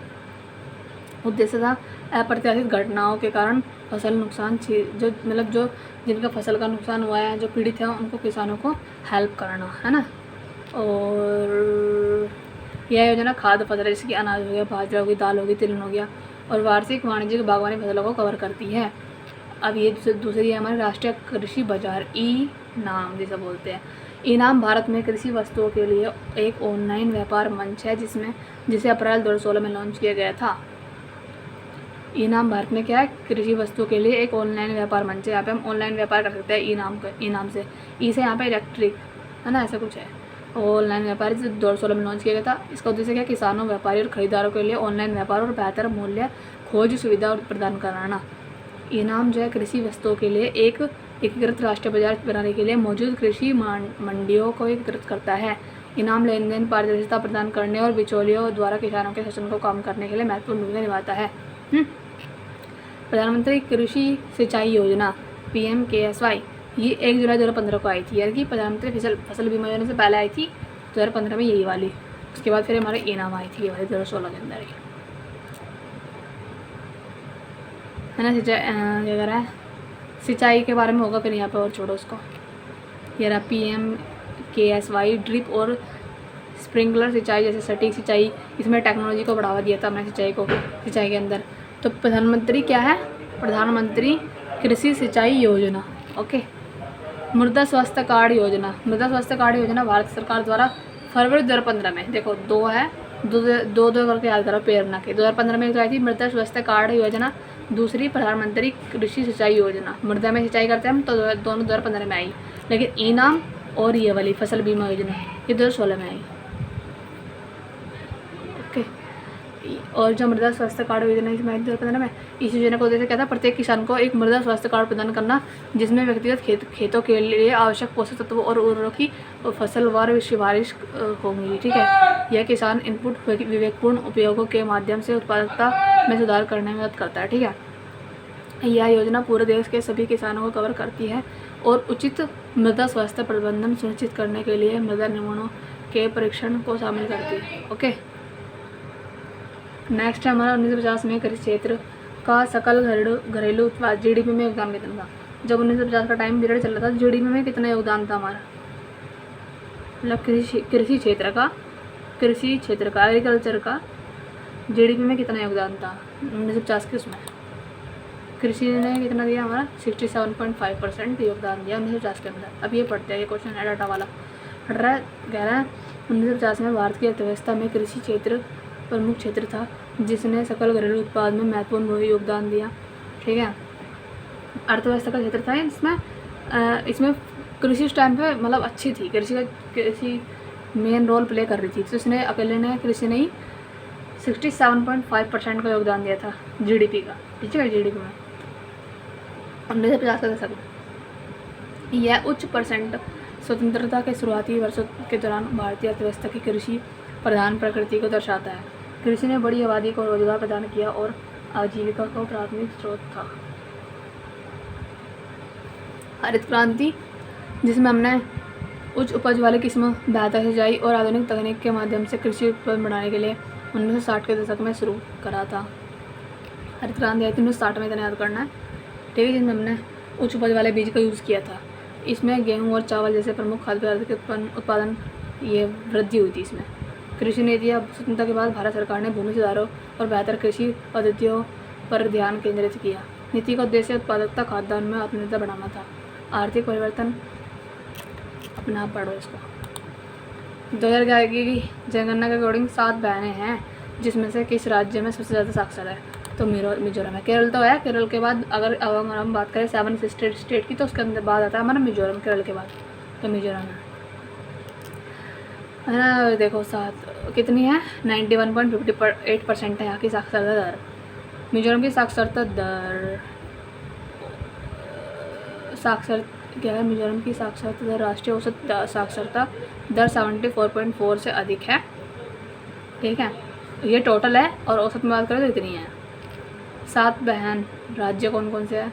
अरुणाचल प्रदेश, मणिपुर, मेघालय, मिजोरम, नागालैंड और त्रिपुरा। वे राज्य के पूर्वोत्तर क्षेत्र में स्थित है, नोटिस से जान जाते हैं। छोड़ो, 1872 के बाद 2011 की भारत की जनगणना 15वीं नाम की है। हाँ, हम याद कर रहे हैं इसको। 18 कितनी बार? डैश रक्त कोशिकाओं में आसानी से गुजरने और ऑक्सीजन के परिवहन के लिए वृत्ताकार और द्वि अवतल होते हैं। मुझे नहीं पता इसका क्वेश्चन क्या था। लाल रक्त कोशिका, जो हमारी रेड ब्लड सेल है ना, वो हमारी रक्त कोशिकाओं से गुजरने और ऑक्सीजन के परिवहन के लिए वृत्ताकार और द्वि अवतल होते हैं। क्वेश्चन तो इजी था, मतलब ऑक्सीजन का परिवहन कौन करता है? रेड ब्लड सेल करती है। और कौन करता है? आरबीसी करती है।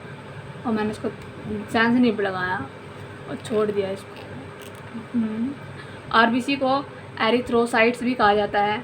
ठीक है, अब ये क्वेश्चन आ सकता है कि एरिथ्रोसाइट किसे बोलते हैं, तो हम आरबीसी के बोलते हैं। वे आकार में वृत्ताकार होती है और द्विअवतल होते हैं, जो गैस विनिमय के लिए उसके सतह क्षेत्र को बढ़ाता है। आरबीसी प्राथमिक कार्य फेफड़ा शरीर के लिए तक ऑक्सीजन, ये पढ़ लो अपने। एरिथ्रोपाइसिस, लाल रक्त कोशिका उत्पादन की प्रक्रिया है, ये अस्थिमज्जा में होता है। आरबीसी हमारा हार्मोन एरिथ्रोपाइटिन द्वारा उत्तेजित, जो कम ऑक्सीजन के स्तर को जवाब में गुर्दे द्वारा उत्पादित होता है। पता नहीं क्या है, ये पढ़ते हैं। एंटीजन होता है हमारे रेड ब्लड सेल में। ठीक है, जो देखो लाल रक्त कोशिकाओं में सतह में एंटीजन होता है, जैसे कि ए हो गया, बी हो गया, ए बी ओ निर्धारित करते हैं। प्रतिरक्षा प्रतिक्रिया को रोकने के लिए रक्त आधान के लिए रक्त महत्वपूर्ण होता है। आरएच कारक है ना, एक नए एंटीजन रक्त के सकारात्मक या नकारात्मक रूप में प्रभावित कर सकता है। उस तत्व की पहचान करें जो आवर्त 4 से संबंधित है। जैसे आवर्त पर वो 4, वो कौन सा है, उसमें से कौन सा है पहले नंबर पे? नहीं है, मतलब लिथियम नहीं है, बाकी कैल्शियम, जिंक, पोटेशियम है उसी का हिस्सा। इसके लिए तो भाई पूरी पीरियोडिक टेबल पढ़नी पड़ेगी। एक बार मैं पीरियोडिक टेबल का ना वो चित्र देखती हूँ, मतलब पिक्चर देखती हूँ उसकी, ठीक है।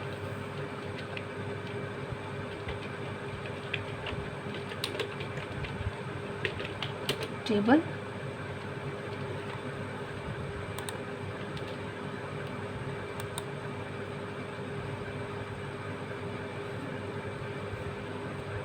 इमेज,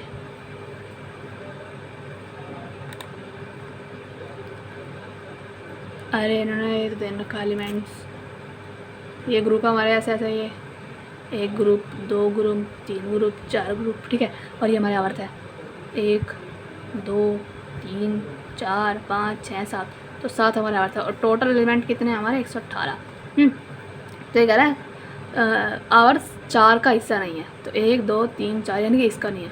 देखो ये कैल्शियम भी है इसमें, पोटेशियम भी है ना। और ये क्या कह रहा है यहाँ पे? कैल्शियम हो गया, पोटेशियम तो हो गया, जिंक और लिथियम। फिर चेक करते हैं जिंक और लिथियम। ये देखो कैल्शियम भी है, पोटेशियम भी है, ये जिंक भी है, लेकिन इसमें लिथियम नहीं है। लिथियम किसका है? लिथियम है 2 का। ये हाइड्रोजन वाला एक आवर्त है, दूसरा लिथियम है ना। और इसको बोलते हैं हम हैलोजन ग्रुप, इसको बोलते हैं चैल्कोजन ग्रुप। जो इसको हम ये वाला है ना, जो ओ वाला है, ठीक है, इसको हम ऑक्सीजन वाला ही बोलते हैं, ठीक है, ऑक्सीजन ग्रुप या फिर चैल्कोजन। 16 को 15 को बोलते हैं हैलोजन ग्रुप। ओके, इसको याद करो। फिर कल बाहर आई आंटी, ठीक है। और ये हमारी अक्रे गैस होती है, यानी कि नोबल गैस बोलते हैं इनको, जो हमारा ग्रुप नंबर 18 में है। ग्रुप नंबर 7 में फिर कल बाहर आई आंटी, 16 में है ऑक्सीजन, है ना। और ये है हमारा कौन है? सोडियम। और ये सब ओसेस, ये है ओस से टीपो, है ना। इसको करो ओस से टीपो एलवी, ओस से टीपो एलवी इसके, ठीक है। तो ये इतने ही आते हैं 3 में से क्वेश्चंस, ठीक है। ये पढ़ते हैं अभी हम, ओके।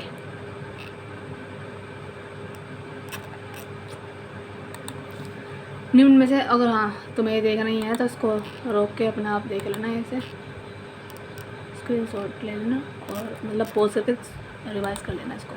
निम्न में से मेघालय का लोकप्रिय धन्यवाद त्यौहार कौन सा है? तो वो है हमारा चारलाओ, क्योंकि सरुल झारखंड का है, दशहरा नहीं होता, नाजुल यहाँ का नहीं है, चारलाओ मेघालय का है, ठीक है। मेघालय की ट्राइब बनाती है कौन सी? जयंतिया। अभी यहाँ पे अभी पहला मॉक में आया था कि जो चारलाओ जो मेघालय में मनाया था फेस्टिवल, वो कौन सी ट्राइब द्वारा मनाया जाता है ना। तो जयंती ट्राइब वाला जयंतिया वहाँ पे आंसर था उसका। अब यहाँ बोल रहे हैं कि ये कहाँ मनाया जाता है, मतलब मेघालय में कौन सा त्यौहार मनाया था? चारलाओ, जयंतिया ट्राइब द्वारा। नियमत क्या है? नियमत्र धर्म, जयंतीय लोगों द्वारा पालन किया जाने वाला एक स्वदेशी धर्म है। और पढ़ लेंगे इसको। चिट्टी बाबू एक प्रसिद्ध, इतने सारे पढ़े हमने, मतलब इंस्ट्रूमेंट वाद्य यंत्र है ना। लेकिन देखो ये कहाँ से आया, कहाँ से टपका ये चिट्टी बाबू, इसको पढ़ लेते हैं। कहाँ से? तबला वादक है क्या? वीणा वादक है ये। चिट्टी बाबू जो है कौन है? वीणा वादक है। चिट्टी बाबू है वीणा वादक। और ये भारत के प्रसिद्ध क्या है? वीणा वादक है, जो कि इनका जन्म होता है 1927 में। चिट्टी बाबू अपनी नवीन तकनीकों और अनूठी शैली के लिए जाने जाते हैं। और ये पढ़ लो, चिट्टी बाबू आते हैं वीणा। जिनमें से कौन सा सरकार के उधारों का सबसे अच्छा संकेतक है? सरकार के उधारों का सबसे अच्छे संकेतक क्या है? बताओ मुझे जल्दी। इतनी पानी पी लो। मैंने छोड़ दिया इसको। क्या है? राजकोषीय घाटा, प्राथमिक घाटा, राजस्व घाटा। अब ये तुम बढ़ के ही आ गए हैं। सरकार का सबसे उधार का क्या कह रहा है? सरकार के उधारों का सबसे अच्छा संकेतक राजकोषीय घाटा, यही है। राजकोषीय घाटा सरकार के कुल व्यय और कुल उधार को छोड़कर उनके कुल राजस्व के बीच का अंतर है।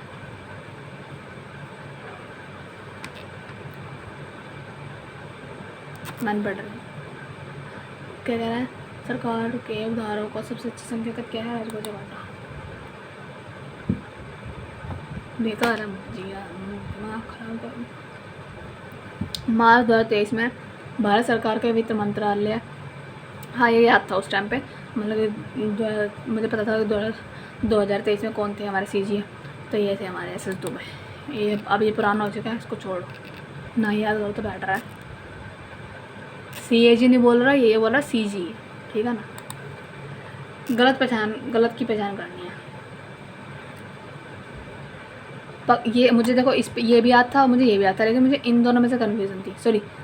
हाँ, मुझे याद था कि पक्षी के अंदर 4 होते हैं हार्ट के चैम्बर, ठीक था, मुझे ये वाला याद था, ठीक है। और मगरमच्छ के, इसको मुझे नहीं याद था, मछली का याद था और इसका याद था, लेकिन इन दोनों का, जो ये वाला ना मगरमच्छ वाला और मेंढक वाला, इन दोनों का नहीं पता था मुझे, कन्फ्यूज़न हो रही थी, तो इसलिए मैंने इसको छोड़ ही दिया। तो ये पता था मुझे कि पक्षियों के अंदर हमेशा हार्ट चैम्बर 4 होते हैं, और मनुष्य के अंदर भी 4 होते हैं, मछली के अंदर होते हैं 2, मगरमच्छ का हृदय 4 कक्ष होता है, पता नहीं, मेंढकों का हृदय 4 कक्ष होता है क्या, पता नहीं। तो क्या इसका आंसर है, नहीं, मगरमच्छ का 4 होता है। देखो किस किस का होता है, मनुष्य का, मैं से मनुष्य, मैं से मगरमच्छ, ठीक है, और पक्षी का भी 4 होता है, और मैं से मछली, मछली का 2 होता है, ठीक है। लेकिन मेंढकों का कितना होता है, मेंढकों का होता है 3 कक्षीय।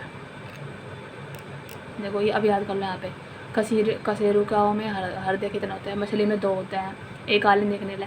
उभयचर जो हमारे एम्फीबियंस होता है, जो तल दोनों में रहता है, तो उसमें 3 होता है, ठीक है। उभयचर में होता है, मेंढक में होता है 3, ठीक है। सरीसृप रेप्टाइल्स में आमतौर पर 3 कक्ष होते हैं, मगरमच्छ को छोड़कर, ठीक है। मगरमच्छ में 4 होते हैं, क्योंकि मगरमच्छ भी रेप्टाइल्स का हिस्सा है, लेकिन मगरमच्छ उभयचर भी है, तो इसलिए मगरमच्छ में 4 होते हैं, ठीक है। और उभयचर में हमारे 3 होते हैं, उभयचर में, रेप्टाइल्स में होते हैं हमारे 3, और क्या कह रहे हैं, मेंढक में हमारे 3 होते हैं, मेंढक में कितने, मतलब मेंढक में हमारे 3, तो 3, मगरमच्छ में 4 होते हैं, मगरमच्छ में 4, मेंढक में होते हैं 3, और पक्षी में होता है 4, और स्तनधारी में, मैमल्स में भी हमारे 4 होते हैं। मछली में 2 होते हैं, उभयचर में होते हैं 3, अब उभयचर में 3 होता है, उभयचर में मेंढक हो गया, उभयचर का आंसर ले लो मेंढक, मेंढक में 3 होते हैं। सरीसृप में हो गया, सरीसृप में 3 होता है, लेकिन क्या नाम है, मेंढक को छोड़कर, मेंढक में 4 होता है, और पक्षी स्तनधारी में 4 होता है।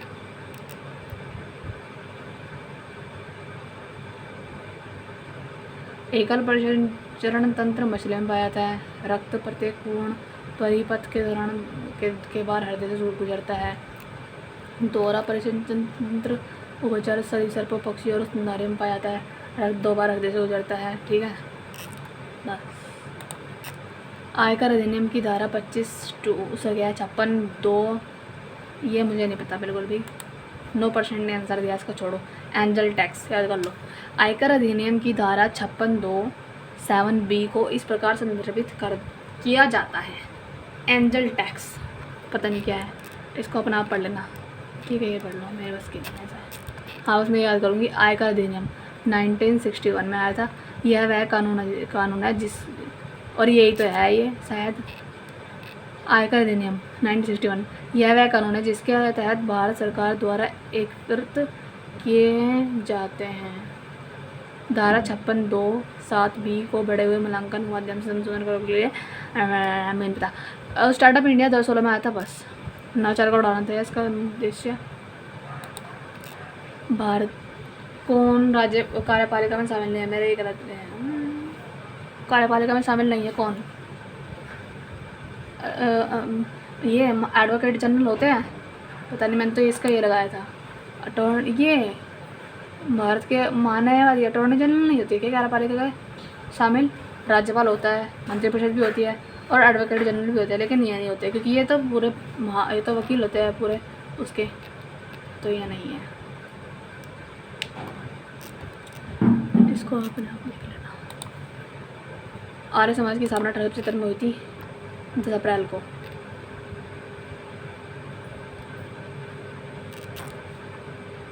पढ़ो अपने आप, मैंने पढ़, निम्न से कौन 2022 के पद्मश्री पुरस्कार, 2022 में किसे पद्मश्री दिया गया था, मुझे याद नहीं था, लेकिन मैंने इसको इससे याद किया, कुचिपुड़ी में सारे रेड्डी वाले होते हैं, तो रेड्डी पद्मश्री रेड्डी 2022 का है, तो मैं याद करूँगी इसे, हड़प्पा सभ्यता की वास्तुकला को देखने के लिए जाते हो तुम, तो तुम कहाँ जाओगे? बनावली हरियाणा में जाओगे ना, क्योंकि हरियाणा के टाइम उधर इस साइड में फैली हुई थी, गुजरात हरियाणा में ही, है ना? क्या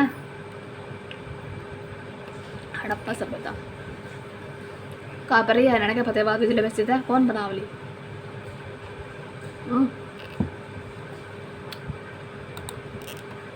कंचनजंगा क्या है? ये एक पर्वत शिखर है। तो 50 क्वेश्चन पूरे हो चुके हैं। ठीक है, 1.5 घंटे की क्लास है, बहुत है इतना। तो चलो मिलती हूँ, बाय बाय बाय कल।